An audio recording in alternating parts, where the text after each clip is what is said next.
Alright, greetings, Kiss Nation, and this is going to be a Kiss topic. And once again, it's a Kiss topic with my good friend of the channel and friend in general, Xander from Kiss Army Things. How you doing, my man? Hey man, I'm doing pretty good. I know we had a rough start getting in here, but today it's Yeah. going to be smooth sailing from here on out. Yes, it is. And this Kiss topic is about recent concert experiences. I know I saw a concert recently. I know you and your wife saw a concert recently. So I figured we could talk about that. And talk about how that went. Absolutely, that sounds great to me, especially since we both saw Kiss tribute bands, right? Yes. Yes, So I figured since you're the guest, you could go first. absolutely, for sure. So our concert was unexpected. It was on a whim almost. I was on eBay looking for surprise Kiss merchandise. And well, actually, I was just Google in general, and I was looking for ticket stubs from Indiana, and I typed in Kiss Indiana tickets, and of course, what came up was tickets for not Kiss, not previous Kiss tickets, but tickets for MiniKiss, the tribute band featuring little people who dress up as Kiss and perform Kiss music, Kiss songs, and put on a good Kiss show. So I was like, wait, MiniKiss is playing in Indianapolis. Should we go? Should we not go? Talk to Daphne, and we thought, you know what, it'd be cool to get out and do something. We haven't really been to any concerts this year. We saw Ace Frehley in the beginning of the year. Um, so yeah, I mean, it's usually we both like to go see concerts a lot, and this year's been kind of slow in that department. So we thought, you know what, maybe getting out and seeing MiniKiss is exactly what we need. And so let's see. I'm trying to figure out when it was, when the actual date was. It might have been like August 30th or something like that. But anyway, the place was really small. It was like a parking lot almost. Um, and we had never been there before. It was called the Hi-Fi Annex, and we show up, and there's all these people in Kiss t-shirts, people in Kiss makeup, and it was like being home again. I mean, we haven't seen Kiss in what, not quite a year, but it's been like 9 months since you and I have seen Kiss almost, which is crazy to think about. But Yeah. so I was like, I need to get out and do something, and so this was really the perfect thing.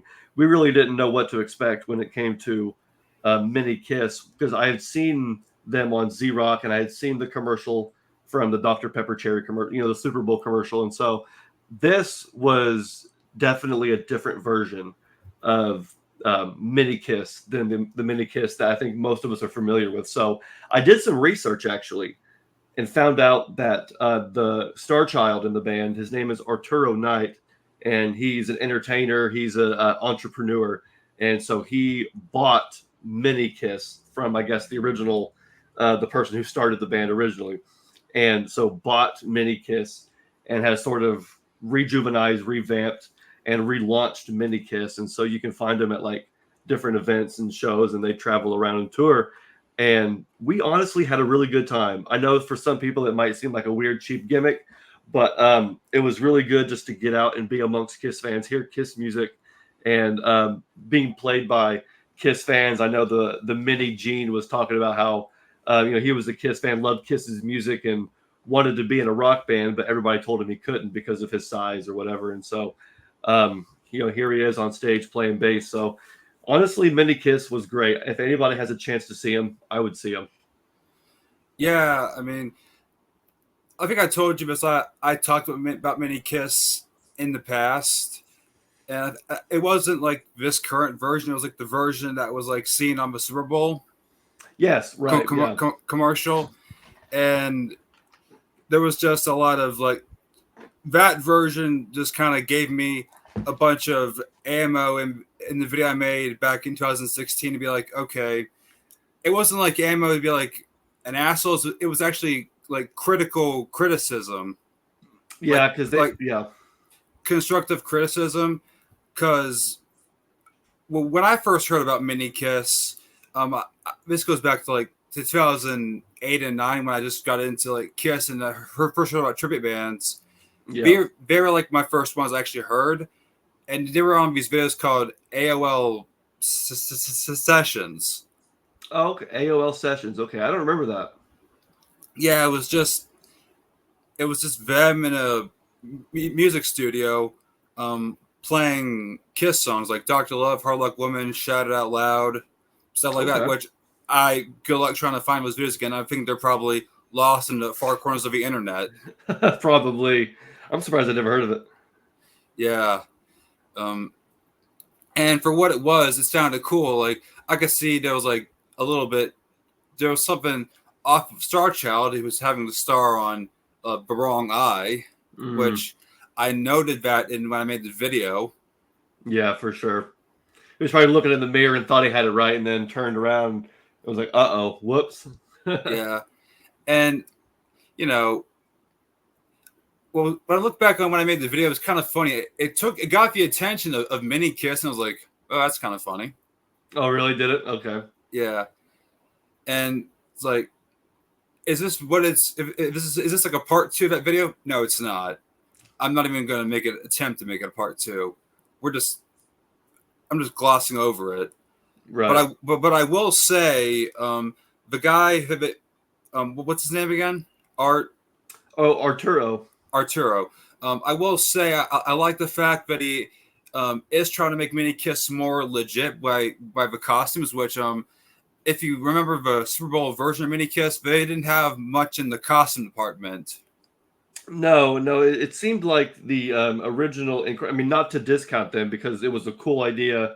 Obviously, they were successful. I mean, we all know Mini Kiss, so they were doing something right. But clearly, the original concept, it felt more like a birthday party kind of. They were lip syncing to tracks, and it was more like a miming thing. But yeah, you're right. Arturo is taking it and making it a little more legitimate, a little more legitimate. And like I said, the costumes, and they had actual instruments. They're playing axe Yeah, basses, Les Pauls, and Ibanez, and so yeah, there's definitely a lot more authenticity to it now. I like it. yeah. Especially with Mini Paul, he's wearing an End of the Road outfit, Yeah, yeah, it feels very current. which is a common trend among Kiss tribute bands nowadays to wear End of the Road costumes, make it an End of the Road theme. I've seen now two Kiss tribute bands on YouTube with a whole End of the Road stage, End of the Road outfits and stuff. Who else is doing it? Carnival of Kiss in Mexico City. Excuse the stuttering. Oh, you're fine. Okay, Um, for sure. and then there's Kiss Revival in Czech Republic, who's doing the whole End of the Road stuff. Huh. Which Kiss is Revival. I've never heard of them. which is funny. They're when they do "Ask Me for Loving You," their Tommy is all jumping up and down when doing "Ask Me for Loving You." It's like I've never seen, not even Tommy jumps up and down during that song. I've never seen Tommy's feet leave the ground. No, So they're called Kiss Revival? yeah, Huh. I'll have to check them out. That's really cool. yeah. Like if you look up Carnival of Kiss from like last year, there's a bunch of footage of them in the End of the Road stuff. There's like a whole stripped down version of the End of the Road stage. That's so awesome. Yeah, tribute bands are wild. Yeah. Yeah, I'll check that out. That's awesome. All right. Cool. So, what was their set list like, MiniKiss? So it was mostly 70 songs, which no shocker there. But they played Detroit Rock City, Shout It Out Loud. Let's see. They mentioned Cold Gin, but they didn't play Cold Gin, and they only played the intro to Black Diamond. They never did get to the 1, 2, 3 hit it, but they did do the intro. The only Okay.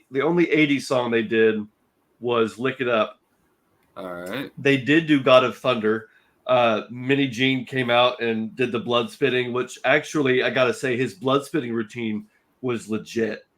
I mean, I was into it 100%. He was into it 100%. The blood they were using looked every bit as legit as Gene's blood or any blood you would see in a Hollywood movie. I mean, it was totally killer. So I like that they were going that hard with it. It wasn't just like, oh, let's get up in makeup. It's like, no, let's get covered in blood. Let's go crazy. There was a drum solo in the middle of I think God of Thunder or something like that. And of course, Rock and Roll All Night was the last song, but they did throw in two covers. They played Home Sweet Home by Motley Crue and Bohemian Rhapsody by Queen. So it was kind of a curveball, them throwing in songs that weren't Kiss, but the crowd loved it and we loved it too. We thought it was great. So even though it wasn't Kiss, it still fit in pretty well. Now that's interesting. You wouldn't expect a Kiss tribute band to play Motley Crue or Queen. No, we honestly were not. And so when it almost felt kind of out of nowhere, but once he started singing and once the crowd started singing with it, it was like it just made sense. You know, we're all fans of rock and roll. We're all fans of the same band, so it was a unique twist, but it was pretty cool. It worked out. I mean, there's nothing like singing Bohemian Rhapsody at the top of your lungs with a big crowd of people. So it definitely felt, liberating. It was definitely good old fashioned rock and roll for sure. Yeah. I've never experienced that, but I bet it is. Yeah, it was a lot of fun. Yeah. Like I know you mentioned that like in the Wayne's World bit on the podcast. Yes, that's like one of the best scenes in any movie ever. That's like one of the best. Yeah. I love that movie. Wayne's World's great. It is. Like I have it up on my shelf of movies. Do you? Jeb and I, a long time ago, we went as Wayne and Garth for Halloween. Long time ago. Nice. It was funny. Yeah.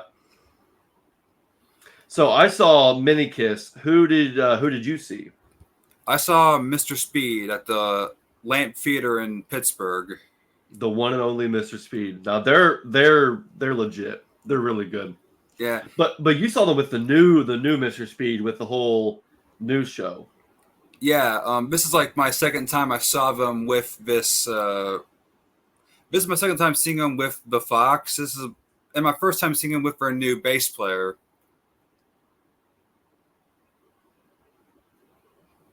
Uh-oh. Can you hear me? Yeah. You kind of froze up for a second. Yeah, for sure. I'm gonna have to repeat myself. Like I saw Mr. Speed back in 2023 in the Illinois Chicago area in St. Charles, back at the Arcada, where that's like a favorite place when they go to St. Charles.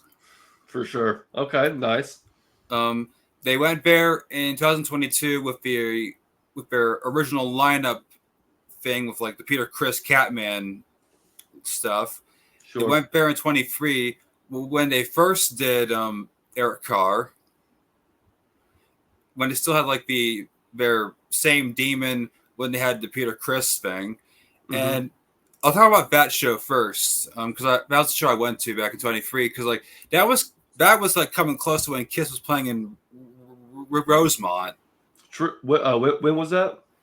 Oh hell, I gotta look that up because I have the show. I know Rosemont was in November. Yeah, I have the show on YouTube, so it'd be pretty simple. It'd be pretty simple to check the date. Man, I can't let miss Mr. Speed. That would have been awesome to see Mr. Speed again. I want to see him with this new stage show, this new lineup they got. Yeah. Oh, my computer's. Hang on a minute. My computer's acting up. All right. While you work on that, I'll work on this. For sure.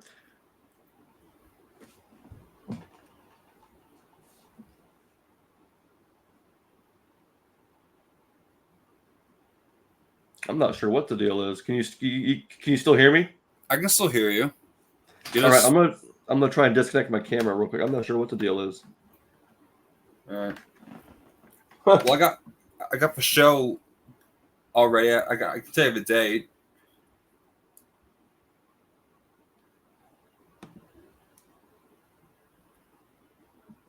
Oh, what is it? Go ahead. It was 10/29/2023. 10/29. Okay, for sure. Gotcha. Which is like, I guess that's coming close to when Kiss was coming to the Chicago area. Yeah. Rosemont was the 25th of November, so that's about a month away. Boy, I tell you what, I have no idea what happened to my camera. It literally just... Yeah, technical difficulties all around. Let me try something else real quick. See if I can just get my basic webcam.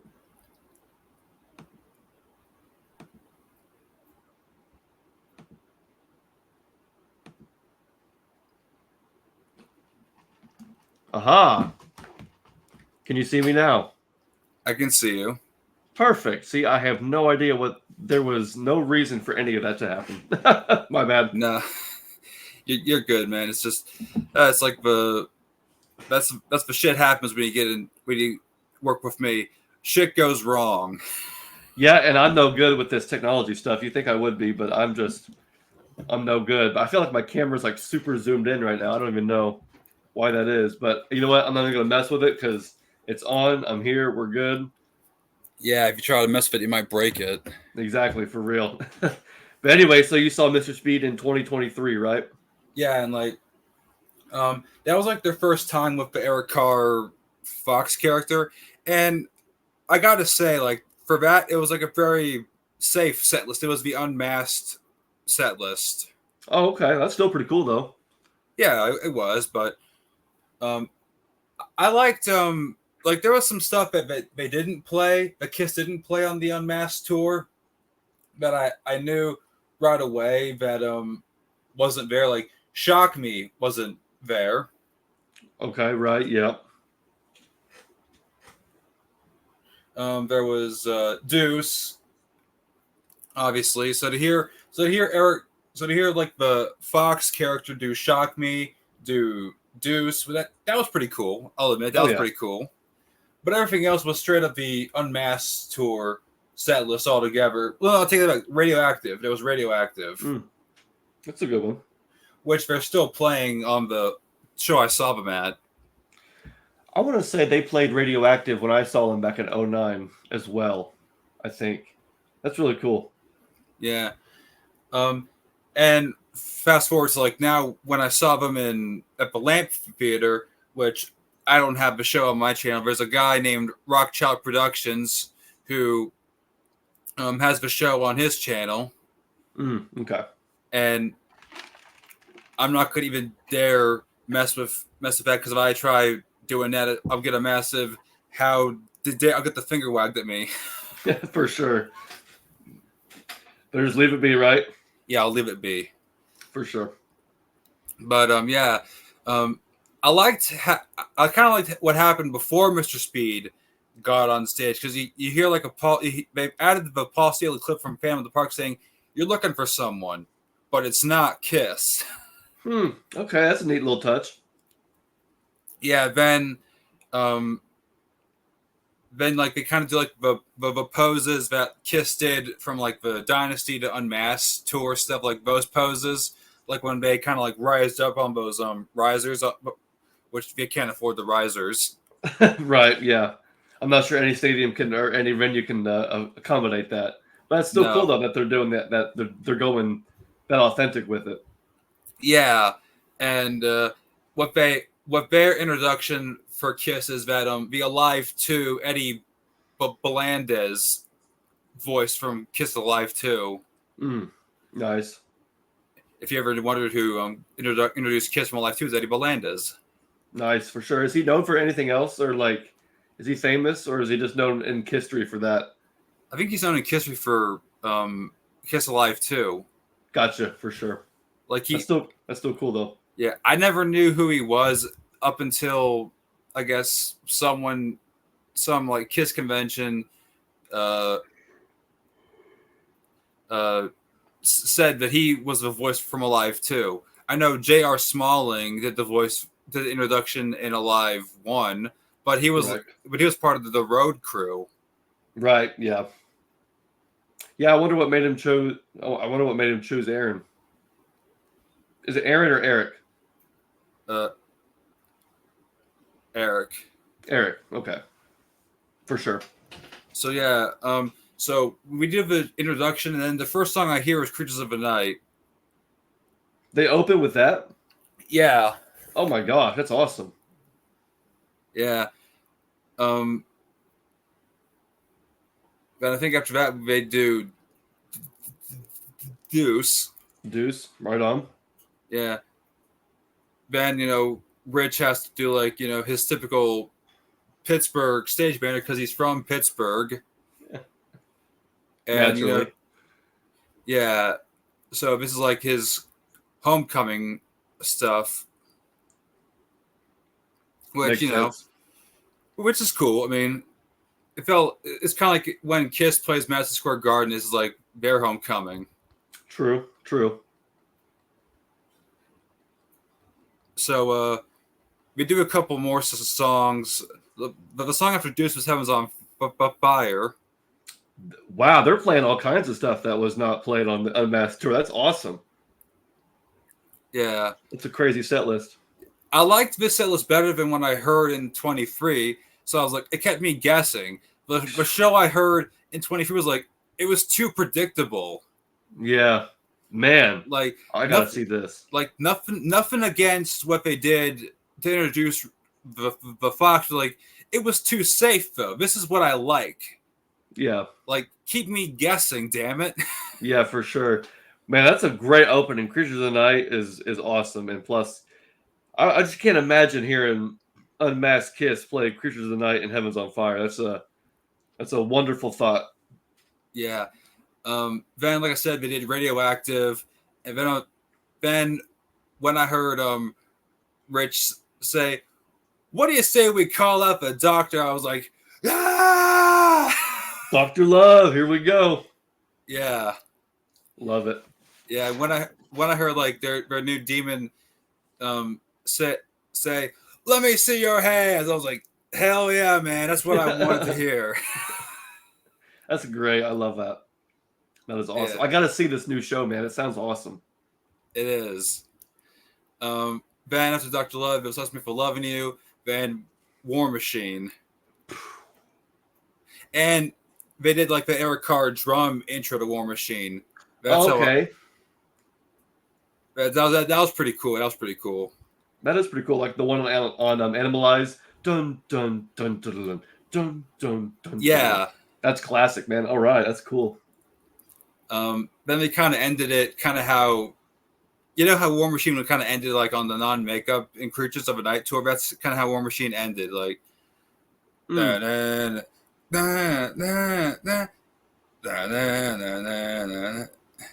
Like that. Yeah, okay, for sure. Like they didn't end it the way how Kiss normally would end it, like on End of the Road tour. If you go back and listen to like footage of Kiss from like Animalize or like any non-makeup Kiss, they read to the intro, and then Gene would do like, "'Cause I'm a war machine." Yeah. Yeah, either way, that's still really cool that they did that way. It reminds me of when MiniKiss did Lick It Up. They played the studio version of Lick It Up. Usually Kiss starts out with "Don't Wanna Wait Till You Know Me Better," just a cappella, and then goes into the music. Well, MiniKiss played the original studio intro where you get a few bars, a few measures of music with yeah, yeah. So that was kind of neat to hear. That's pretty cool. Yeah.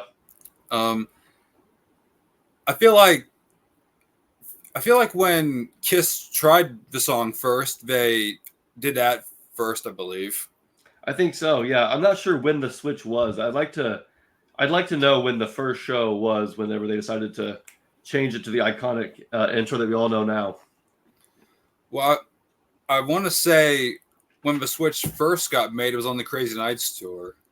Was it? Okay. I want to say, I could be wrong, but I feel like that was like when it first kind of like got shifted. Yeah, I mean, I wouldn't know, but that's cool. I'll have to.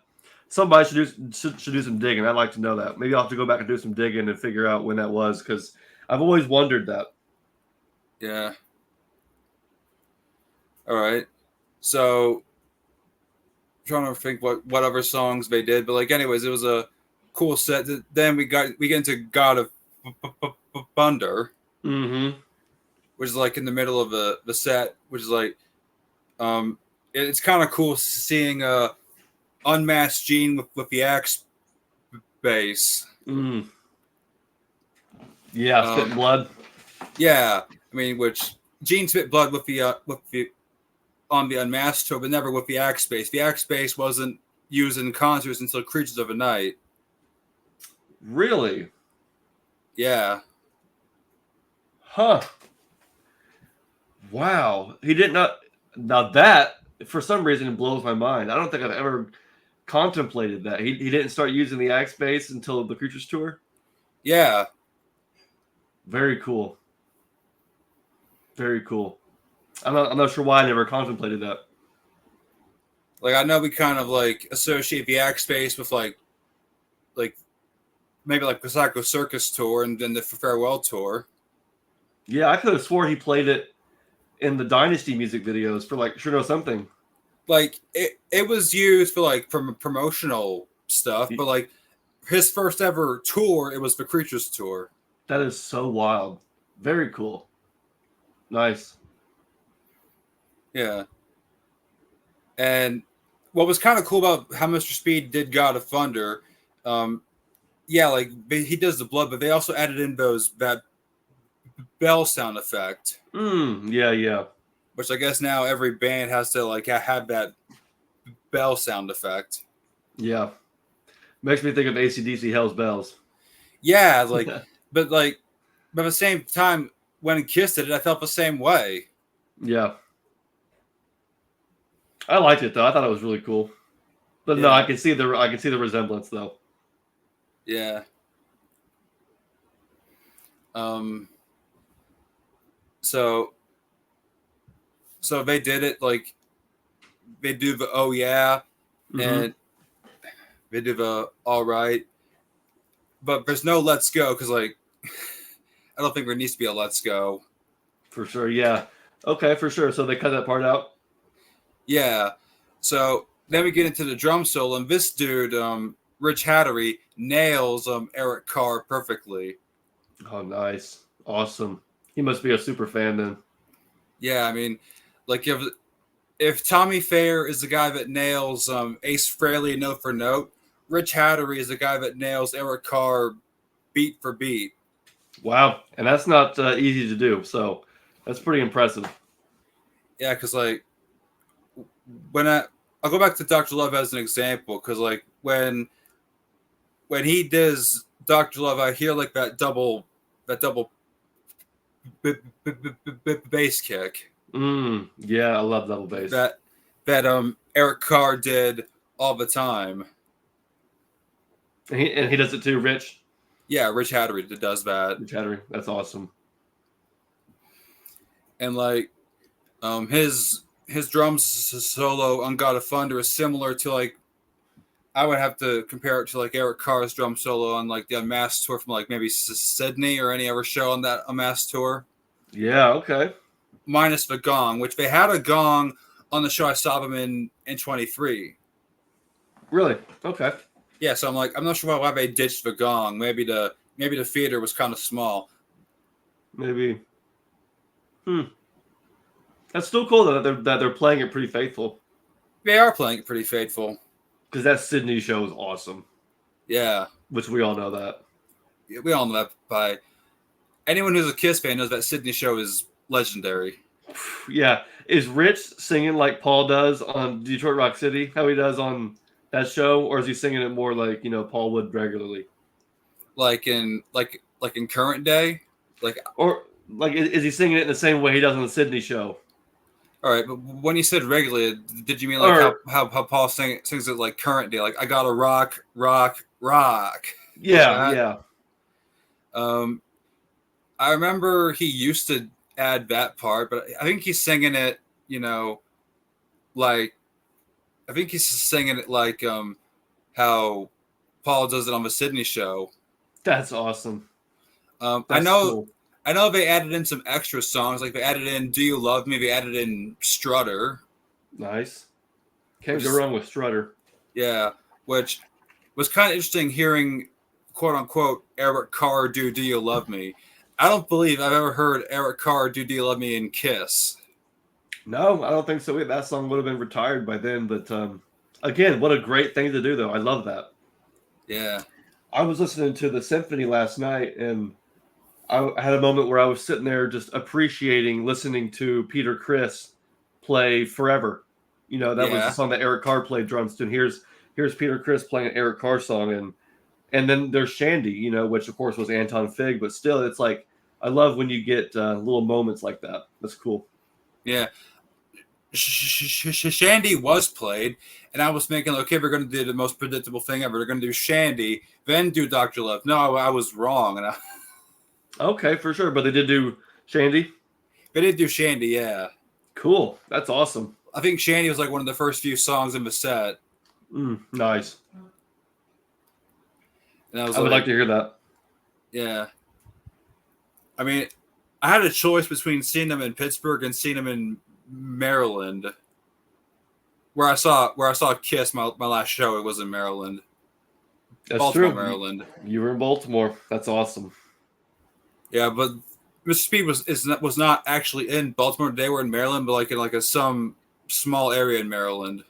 Oh, I see. Okay, gotcha. It would have been cool if they were in Baltimore and like, okay, back to the scene. Yep, exactly. Full circle moment, right? Yeah. Just like how you saw MiniKiss in Indianapolis, this is like a full circle. Exactly. That's right. Yeah, it was awesome, and I think there's another Kiss tribute band that's playing either this week or next week, a couple hours away. I don't think I'll get to go to that one, but it's a shame because now that I've seen, MiniKiss and, you're seeing Mr. Speed, it's like I kind of want to get out and see more Kiss tribute bands. You know what I mean? Like we can't see, Kiss anymore, but we can still keep the Kiss legacy and the Kiss experience, going. Yeah.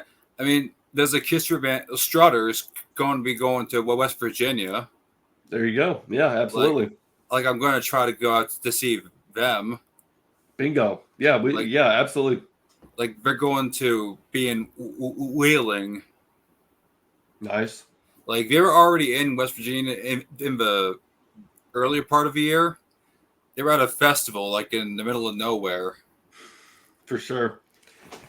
Well, yeah, if you can go see him, I would go see him. I'm trying to think of that band, the band that's playing, but I can't think of the name. But yeah, I don't know. Hopefully, I can go see more, and hopefully, Mr. Speed comes back through because I haven't seen Mr. Speed since probably since one of the last Kiss Expos that they played at, which has been several years. So yeah, I'm about due for one more Mr. Speed show.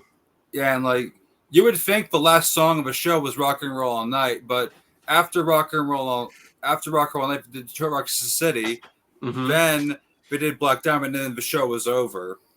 That's cool. Isn't that how it was on Sydney as well? Yeah. Rock and Roll Night was the last song, and then they did like 3 encores, and Black Diamond was the set closer. Yeah. Oh, that's perfection. Yeah, so at least that was like the one thing that was kind of like staying true to the Sydney show was Black Diamond being the set closer. Yeah. Hey, that's still awesome though. Did they play Is That You? No, Is That You was not played. Damn. That would be awesome. Is That You was in last year's set, but when I got to see them, they kind of dropped it. Okay, for sure. I guess that makes sense, but that still would have been cool to hear. Yeah, that would have been cool to hear. Like I was kind of looking forward to hearing Is That You, but it was kind of like a same thing with Kiss. I was looking forward to hearing Is That You when I got to St. Charles, and then when I go to St. Charles, like it's not there. I was like, yeah, bummer, but still a cool show. It sounds like. Oh yeah, it was still pretty cool. And I don't regret going to St. Charles to see them, and I don't regret going to Pittsburgh to see Mr. Speed. My first time going to Pittsburgh this time around. Oh, okay, for sure. Well, there you go. Never hurts to see something new. Yeah. All right, so recently on your podcast, you talked about Animalize because it was the 40th anniversary. 40th anniversary. That's correct. Yep. Yeah. I can't believe it's been that long for me personally, because I remember getting Animalized when I was in middle school. Yeah, I remember getting it in high school. Jeb and I were kind of like all for one for all, trying to get as many Kiss albums as we could. And I'm not sure which one of us got it, but it was one of those things where you just listen to it on repeat forever and ever until you get bored with it, or you find another Kiss album. Yeah, I mean, my favorite song on that album is For Thrills in the Night. Thrills in the Night. The same with Daphne. She loves that one, which I do too. I think my favorite would have to be Under the Gun. That's also pretty good. Which they played Under the Gun on the Hot in the Shade tour. Did they? Whoa! Did they really? Yes, on one of the Detroit shows. Wow! I did not know that they played Under the Gun. That's really cool. I'll have to go back and watch that. I did not know that. Yeah, I mean, it's one of the Detroit shows at Auburn Hills. I think it's the one where Ask Me for Love and You is not included. Oh, for sure. So that would have been the one in May, because in October it definitely is played. Yeah, which is like wow. that's really cool, but it's a shame that it got axed. But at the same time, it's like I get it. Yeah. It's the same thing I say about a lot of Kiss tours. They have like a really cool set list. Then they go and axe a bunch of songs. Yep, exactly. It gets changed. Yeah. I can think back to the 2014 tour when they opened up with King of the Nighttime World and had Making Love in the set, and then by the time they came to Indianapolis, it was back to the usual, which I was glad to see Psycho Circus, but that was the opener when I saw them. But yeah, you're right. They do kind of start out trying something new, and then eventually they get into a regular formula. But yeah, because like I remember they had King of the Nighttime World, Christine 16, Making Love, and I was like, okay, I'm on board with this. Yeah, me too. Then somewhere along the line, I was like, no, we ain't doing this anymore. I was like, what the fuck's wrong with you? But they did at least keep Hide Your Heart, which was fantastic because that one was a gem for sure. Yes, that was awesome. Yes, they at least kept that. Like, I noticed they changed it on this Yahoo stream in Charlotte. Yep, I remember that. And I'm like, oh no, they did it, did they? I remember watching that stream, watching that live just for the spider, being like, oh my gosh, that spider's huge. Yeah, I was pissed. I was like, are you kidding me? I missed another chance to see them again. Right. But I was like, I'll just take the replay. Thank you very much. Bingo. Exactly. Just rewind. Yeah. Yeah, like the 2010s, especially like 14 and 15 was like the height of just getting pro shot stream replays of Kiss, because I got the Charlotte stream, then I got a what is it? Brazil stream replay of Kiss. Okay. Yeah, it's on the tip of my tongue, but I'm gonna fucking botch it up if I try to pronounce it. Yeah, I can't think of it off the top of my head too. I don't know. I can think of the one from 2012 when they went to South America. That was a good one.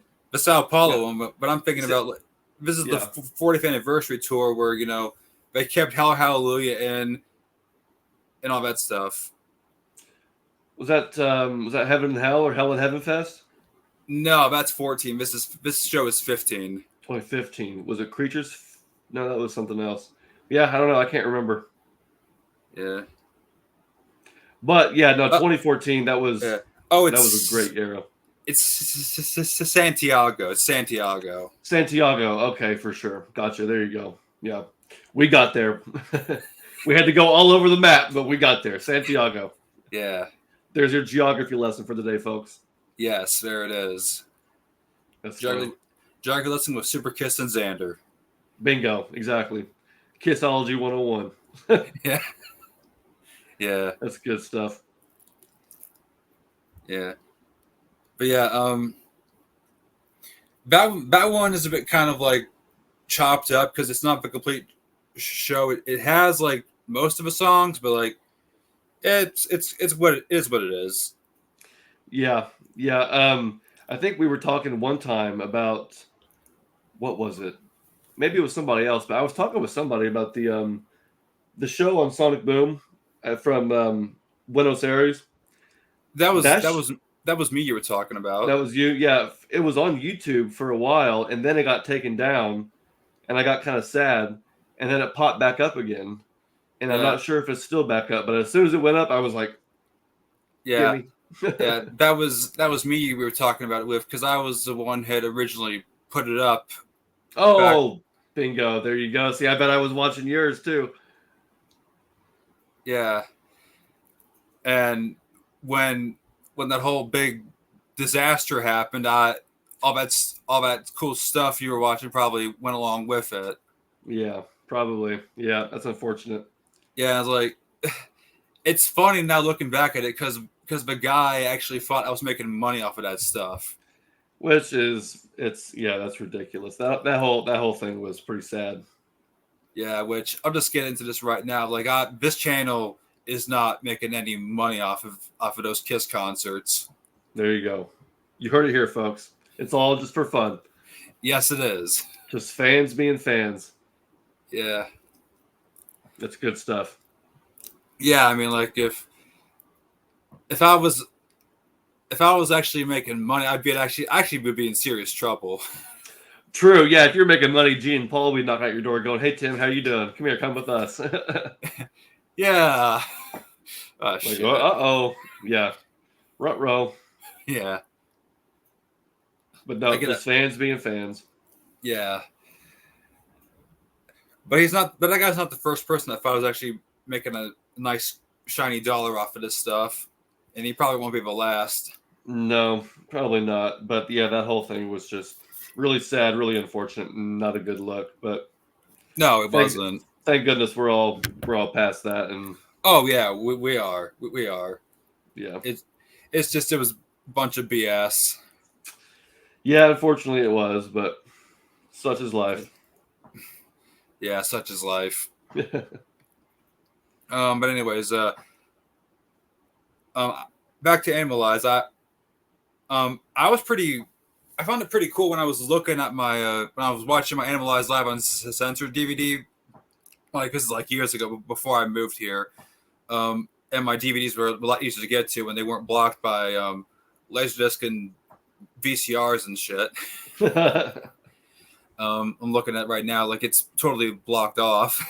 Gotcha, for sure. I thought it was pretty cool that they actually played Frozen Tonight on that DVD. Yeah, me too. And I wonder if it was. I wonder how long. Do we know how long it was in the set list for? Thrills in the Night. No, I don't. It couldn't have been that long, but yeah, they did play it, and then they used it for the music video, right? Yeah, they did. I wonder if maybe that's why they played it. I don't know. Like, there was another song I thought that was pretty cool that I remember thinking as like a young Kiss fan, like this song called Young and Wasted. I was like, Young and Wasted? What is that? And then I watch more of the DVD, and I was like, Paul says Eric wants to sing this song. And I was like, okay, and I thought he must originally have sang the song. Turns out I was wrong, because when you look it up, it's Gene that sings the song.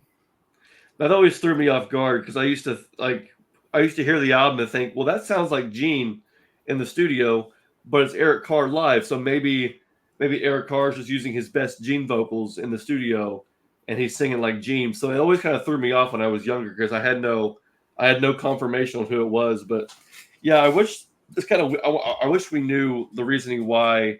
Not that it matters, but was Eric like just begging for a lead vocal and Paul was kind of throwing him a bone, or how come Eric didn't sing it on the studio album? I don't know.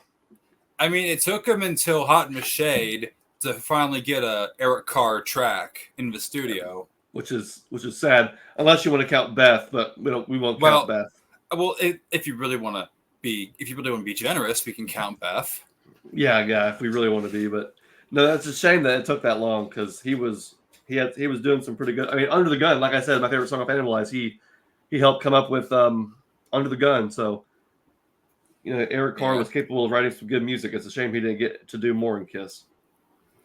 Yeah, I mean, it is a shame, because if we want to go outside of Animalize, we can do Asylum and like that drum intro to King of the Mountain. Oh yeah, I was listening to that last night too, and I was like, damn, it's good. Yeah, I mean that's pretty cool. Like, that's kind of, from what I understand, that kind of like was just kind of happened, kind of like the Paul vocal intro to Heavens on Fire. Yeah, what a great way to open up an album, because usually, Kiss albums, they start off like just either like, real slow, like Rock and Roll Over, in the morning I raise, or it's like I Stole Your Love, where it just hits right in. But then King of the Nighttime World, it kind of like you have Eric kind of just playing around on the drums before then it. You mean King of the Mountain? King of the Mountain, what'd I say? King of the Nighttime World. Oh yeah, my bad. Yeah, King of the Mountain. Sorry. Yeah, King of the Mountain. You kind of hear him like kind of teasing and easing into it, and it's kind of like that's a different. It's a very unique way to open a Kiss album, but I like it. Yeah, it is. It is pretty cool. My favorite song off of Asylum is "Secretly Cruel." Really, that's a good one. I like that one. Yeah. Mostly because of Bruce's guitar solo. Bruce's solo work, Bruce's guitar work on all those albums is insane, but Asylum is definitely a whole other beast. Good stuff. I like I think I said this when I was a teenager. Like the lyrics, Gene's lyrics, to "Secretly Cruel," kind of remind me of like a Ford truck commercial. Like when a Ford truck. Like how you see those truck commercials and you have like a very attractive girl on top of the truck. Yeah. Okay. Right. Yeah. I can see that. So like that's kind of what went in my mind. I was like, okay, I see. But yeah, I was like, as I got older, still listened to the song. I was like, yeah, that's still pops in my mind. Like, yeah, this is what I think about when I listen to a song. A truck commercial. A truck commercial, for sure.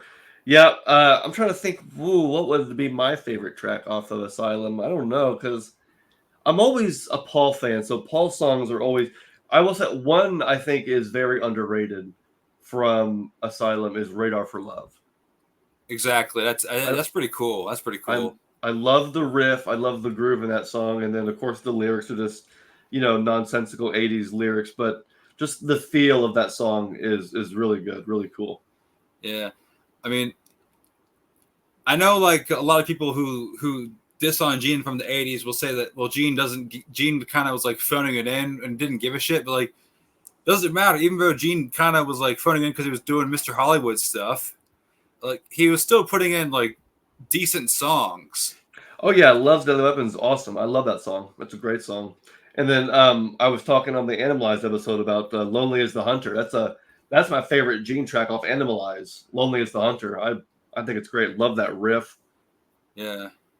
It's awesome. Like I love it. Like lonely as the hunt. Yeah, that's a good one. Like you're my one and only. That's a good track.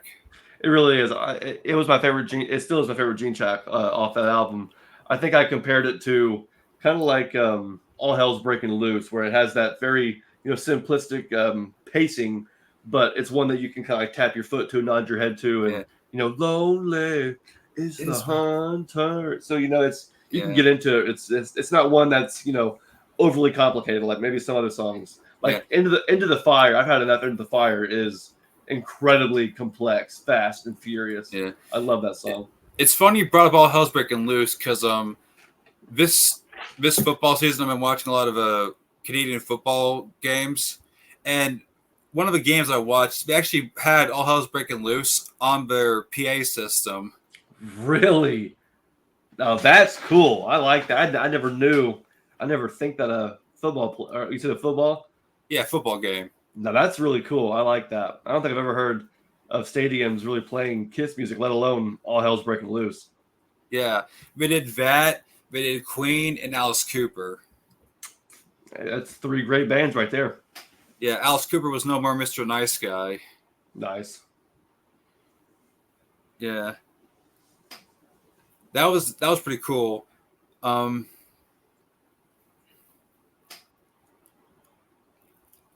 So like, so I noticed on your Facebook post, which I haven't been that active on your Facebook page. So like, again, sorry in advance. Oh, yeah, that's okay, man. I appreciate you when you do comment. I appreciate it. Yeah, I like reading your comments. Yeah, this has been That's cool. That's cool. There's just been a lot of shit going on behind the scenes. I got you. I for sure. I understand.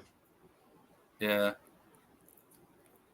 and I don't. I'm not sure if I want to go into it right now or not. I understand. I understand. Yeah, but anyways, um, you mentioned that a lot of bands are canceling and are canceling their shows like Aerosmith or REO Speedwagon and Jane's Addiction. Yeah. And you're saying that you're really lucky that Kiss didn't do a whole lot of canceling, though they kind of canceled shows towards the end of the final 50.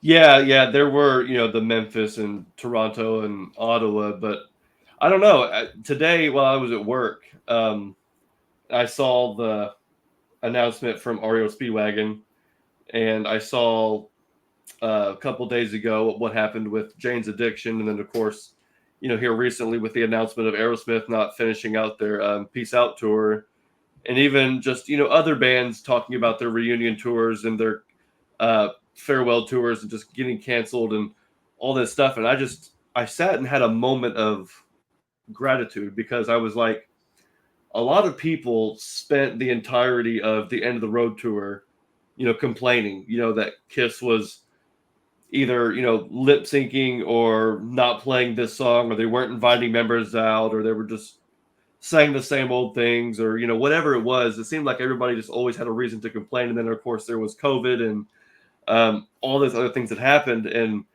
I was just today thinking, despite all that, they did what they set out to do. They toured the world one last time, played as many shows as they can for as many people as they can, put on the show that they wanted to put on, and got to go out on their own terms in front of a crowd and blow the place up one last time. And I'm just forever grateful for that, because I look at some of these bands whose fans aren't going to get to experience that. Again, Aerosmith, Kiss and Aerosmith have been around. I think Aerosmith is just a few years older than Kiss, but they're from the same generation. And to know that Aerosmith fans aren't going to get there, one last time, if you will, I mean, that's unfortunate. I really hate that for them, especially since, again, they have the legacy that they do. And then, Jane's Addiction. And yeah, it's just unfortunate. And so I really just felt a moment of gratitude today that even despite, again, the cancellations at the end with Paul getting sick, they got to play Madison Square Garden twice, and it was a great show. What? Go ahead.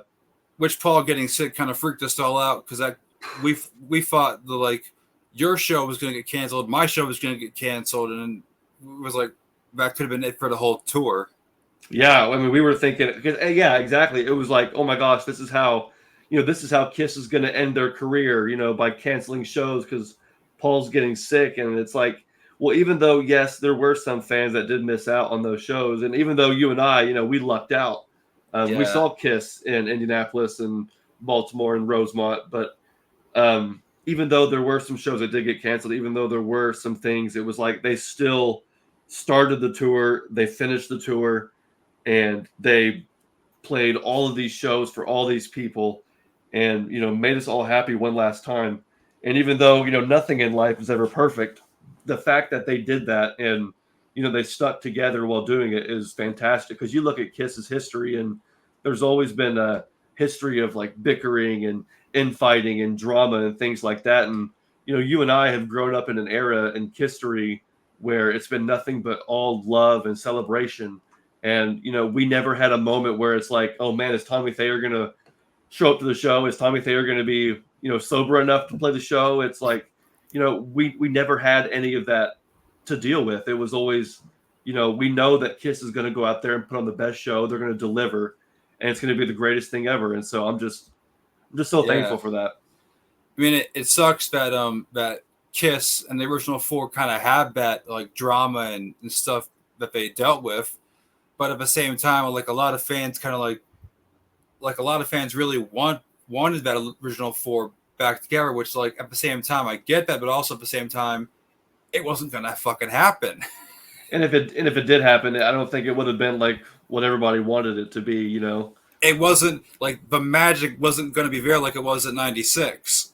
No, no, and yeah, no, and I think that like some people we're so used to movies like No Way Home and Endgame where you have all these different cameos and everybody getting together. It's like, oh well, you know, Kiss should do that. We should have Vinnie Vincent on stage in makeup wearing the, you know, we should get the tank and have a hologram of Eric Carr and Mark St. John. And it's like, look, this isn't, you can't say, you know, action and cut and hey, go back, let's redo that. You know, gotta get a good angle. It's like it's one take. You get one chance, one shot. And if anybody thinks that the original four are going to go out there and put on the same show that they did, even in '96 or you know, in 2000, it's like it's not going to happen. So, and I hate to say it because I mean I saw Ace earlier this year, and there is no way that Ace could put on the suit, put on the makeup, go out there and you know do a 2-hour Kiss show.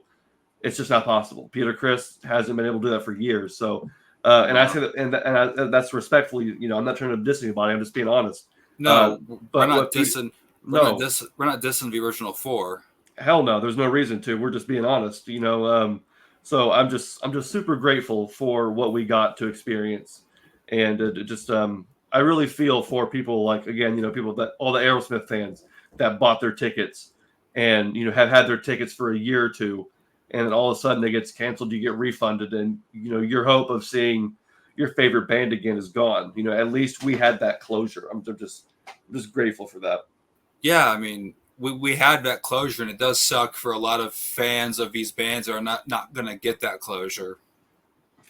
Yeah, it truly does. I mean, you know, some folks could use this like a ha ha ha, you know, a ha ha moment, like, oh, Kiss is better because we finished our tour. It's like, you know, you can, Don't make it like that. yeah, exactly. There's no reason to. I know some folks would want to say that you know Paul should have quit because he couldn't sing. You know, Steven quit because he couldn't sing. It's like, well, they're different bands. You know, both Steven and Paul made the best decision for themselves. You know, Paul um, went out there and gave us all the best show he could and had the help that he needed.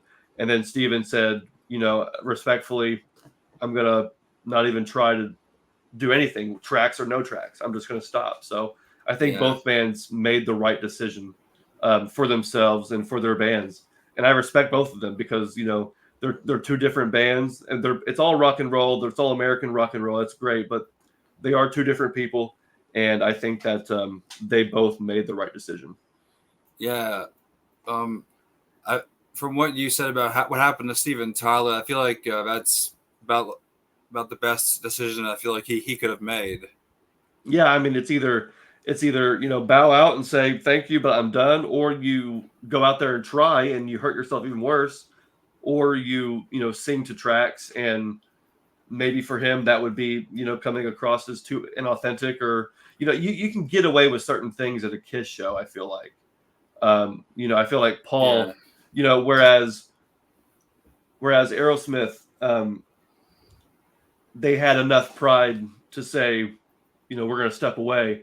You know Paul maybe swallowed his pride and said I'm going to go out there and give the fans you know the best show that I can do.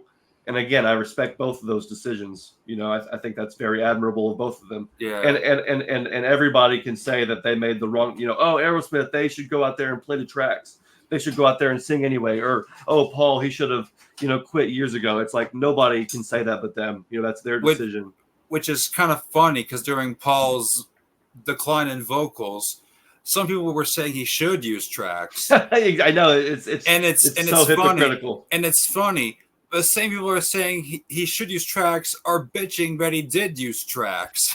Yeah, exactly. And those are the folks that you just can't please no matter what. So at the end of the Yeah. day, again, and I was really glad too because when I put that post up on Facebook, I was almost hesitant because I was like, okay, here comes all the negative people talking about well, Peter and Ace weren't there, and you know Paul this and you know all this stuff, and I was like, I was really glad to see that everybody was kind of on board, you know, and everybody kind of shared that same sense of gratitude. So yeah, that was nice.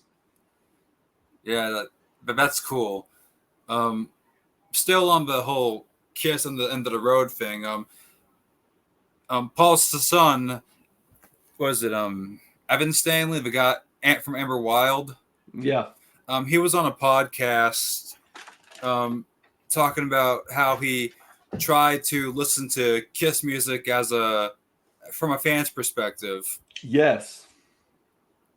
Not I couldn't listen to I couldn't watch the whole podcast because I just watched the clip of Evans saying this because I was at school. Oh, gotcha. I mean, I couldn't. What was I going to do? Like watch an entire hour-long podcast and get friggin' busted? Yeah, no, I understand. I did see a couple clips of it though, and it was actually really cool.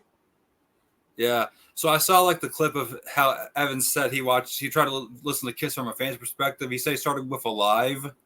Right. Yeah. Then he went through the whole catalog and said, how he said he would like other people to try doing what Paul Stanley did and how everyone else in Kiss did it. Yeah, exactly. Yeah, I thought it was a really great interview, and he did a really good job at, defending his dad's music. And he was like, you can say whatever you want about the makeup and the show, but they go out there and kick ass. So, yeah, it was really cool to hear him talk about how awesome his dad's music is and his dad's band. Yeah, I mean, and I don't think he's just saying that because he opened for Kiss. No, of course not. Yeah. No, he's saying it because he means it. Yeah. Yeah. I mean, which is kind of like, yeah, not to still keeping on like how Kiss music and all that stuff. So like when I started the whole Kiss cover project thing, I kind of figured how this is going to be a cinch. This is going to be easy. Wrong. Nope. Like, no, I mean, like on a simple note, like, yeah, like memorizing the lyrics is easy, but when it comes down to like, timing my wording to the lyrics and not screwing up, that is hard. If you think singing Kiss songs the way how I just display it on YouTube is easy, it ain't easy. I can only imagine. No way. Like, have you actually listened to that stuff? Or you've sent me some stuff, and yeah, I know what you're saying. Yeah. Like, and speaking of stuff, I'm thinking about kind of like revamping some of my covers. Oh, okay, for sure. The ones that need a revamping is like ones I have done when I was like in my late teens, early 20s. Gotcha. Like only ones that actually do need it, like like Dr. Love, Christine 16, stuff like that. That could be fun though. Yeah, like the ones I feel like don't need a revamping are like Love Gun, Crazy Nights, and because I did that and I was like, that's it. I'm not gonna do like another redo of those in like a million years.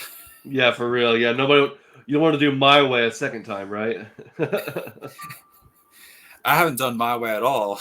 Oh, for sure. So now you have to. Yeah. You got to do My Way and Love Me to Hate You. If I can. Exactly. Yeah. You probably. Yeah. No, that'd be really difficult. Yeah. One I have to probably tackle is Forever at some point. That one, yes. That you should do that one. That could be fun. Yeah. I'll do that and send it to you probably. There you go. I know you like that song. Oh yeah. That's we got Daphne and I. That was our first dance. Nice. That song at our wedding. That's pretty cool. I'm not gonna.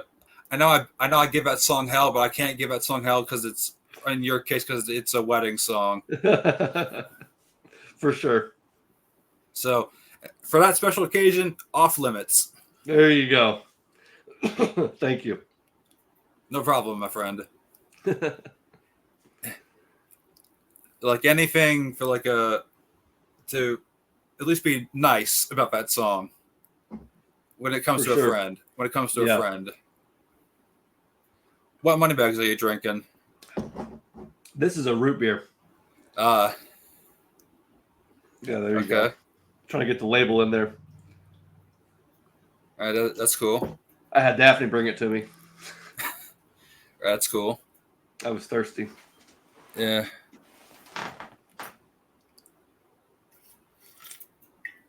All right, so we talked about the concerts that we saw and what we want to see.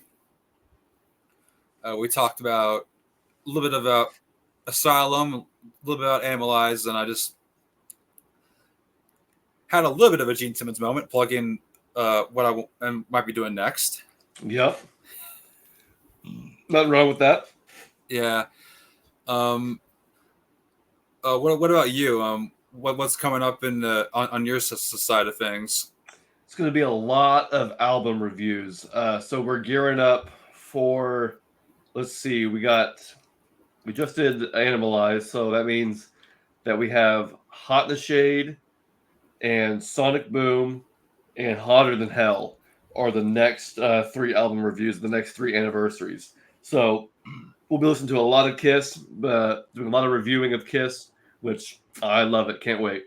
And I'm still, right now, reading the new book, Raise Your Glasses.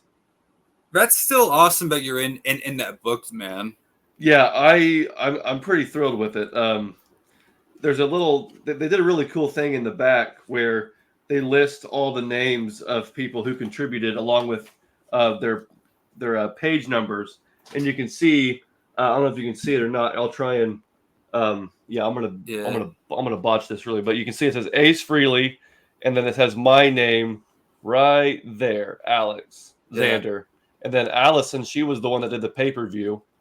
But there's Bill Starkey's name and Nice. all kinds of names. But it's crazy how it's Ace Frehley and then me. Nice. You're below Ace Frehley. That's right. Yep, that's pretty crazy. And then Gene, even Gene did one. So I don't know. I forget which one Gene did. I kind of want to check. I Gene wonder. Simmons, 295. I wonder what. Yeah, I'm kind of curious. Well, what songs did he do? It looks like he only did one review, but it's for the song "You're All That I Want." Nice. He says, "We were on tour, and on the off days, I would go and do demos. Usually, I would do all the instruments, but on that day, Paul came in. I had this song, You're All That I Want, You're All That I Need, You're All That I See, You're Everything to Me. Once I had that, the chorus and melody came to me." Oh, okay. So, yeah, that's the only thing Gene wrote, but there you go. Did anyone do Calling Dr. Love? Oh, yeah, there was some stuff on Dr. Love. Let me see if there's anybody notable. Let me find it here, because right now I'm on the solo albums. Love Gun, we're getting there. Hard Luck Woman. Dr. Love appears before Hard Luck Woman, right? Yeah, it's like track. That's like the third track on the album after Take Me. Okay, Ladies Room. Yeah, Dr. Love. We got Charlie Benante, who's Anthrax's drummer. Gene's vocal approach on this song is so awesome, it just fits the persona of the demon.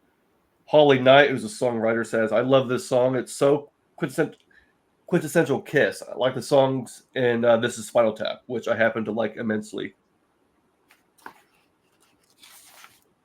Let's see. And then Zach Throne, who plays with Bruce's band. The 45 had Dr. Love on the A side and Take Me on the B side. My very first Kiss purchase. It would not be my last. Damn straight, if that's your first, it definitely wouldn't be your last. Mm-hmm. No, I kind of agree with that. Like, Dr. Love is like quintessential Kiss. I totally agree. Yeah, it's like I think it's one of the best studio tracks they ever recorded. Yeah, I mean, there's something magical about it. Yeah, like that was like, thanks to my dad. When I was in middle school and I had got like this iPod. You remember how the iPods used to have like that wheel? Oh yeah, yep. That was like one of the first ones I had, which I still kind of have. It's like on the docking station. Wow, for sure. Yeah, like despite it all, it still lives. Wow, that's impressive. Yeah, but I was kind of like looking through what stuff that my dad put on, and then I kind of went to the K's, and I was like, Greatest Kiss. So I was like, I don't know what that's all about. So I kind of went down for the album. Then I don't know exactly where that song kind of fit on Greatest Kiss. in terms of song numbering, but I found it, and so I was like, "Calling Dr. Love." I wonder what that's all about. So I just tapped the circle button, and I was like, and I just heard the da da da da. I was like, "Holy shit!" Yeah, whoa, what's this? Yeah, That's pretty awesome. That's a great story. yeah. So I was like, I'm hearing. I was like, okay, this is not that bad. Yeah, no, that's one of the best tracks right there. Yeah. So like I keep hearing it. I was like, okay, I'm sticking with this. That was like my go-to song on the bus, like to school, from school. Like I stuck with it. Yeah, me too. That was the first song I listened to every morning for a while on my MP3 player was Dr. Love. Yeah. It's like even when I got Smashes, I kind of stayed. I actually liked the Smashes version better than the Greatest Kiss version because it was different. I like the double platinum version. The Really? remix, Okay. the remix, yeah. Yeah. Like, well, Smashes, I had to go with Smashes because that was like the first one I bought with my own cash. For sure. Yep. Like, I was 13. I just was getting into Kiss, and I wanted to buy my own Kiss album with my own money, and I wanted to get Smashes. Can't go wrong there. Smashes was one of the first ones that we got too when we were real little. I love Yeah. Smashes. Yeah, like it was funny looking back on it. My mom wasn't so sure because of like the first song, "Let's Put the X in Sex." Yeah, that one's kind of a giveaway on what you're going to get. But that's a great song. I love it, despite what fans might think. I love that one, and "You Make Me Rock Hard" track number 2. Yeah, it's great. So basically, my dad had to basically say, "It's Kiss. What do you expect?" I mean, exactly. Yeah, at a certain point, it's like anything. If you expect something different, that's your problem. I mean, that's Kiss right there. Yeah, like my mom now is like she's cool with it, but like when I was 13, I was like she wasn't exactly too sure about it. Yeah, I mean I could see that for sure, but no, that's cool that she at least let you still listen to it. Yeah, even if it did like bug her a little bit. Yeah, but I mean, like I was a 6th grader, and I was like just kind of like trying to get into this new band I found. Nothing wrong with that. Yeah. Then I was like, it was funny because I remember in this whole time when I was in the habit of pissing off my dad when I was wanting all these different best ofs. Because the next one I wanted was the re-recorded album. Oh, Kiss Classics. Yeah, and I gave you this comment. I told you where I was roadblocked by my parents. Yeah. They said nope. No. For sure. Bummer. Yeah, but eventually I did get it. It's on the shelf. I like with the whole cover and everything. I did get it. I also wound up getting it again when I got Sonic Boom at Walmart. Yep. I had no idea that was going to be part of Sonic Boom. I was like, what the hell? I've got this again? Oh, for sure. Yeah. That's like a bummer. That was literally what I said when I put it. Like, what? I got this again? I already paid money out the ass to get it from Australia. That is funny. See, I was the opposite. I got it on Sonic Boom first, and then had to track down the Japanese version. Yeah. I was the reverse. I wanted the import. Then I got off and was like, what? You kidding me? Dang it. Yeah. Well, man, this has been really fun. I appreciate you having me on. Yeah, no problem. I mean, it's always a good time. It always is. So I guess it's time to be wrapping up. I think so. Yeah, probably. Yeah. Well, I mean, Xander, it's been fun having you on here, talking about our recent concert experiences.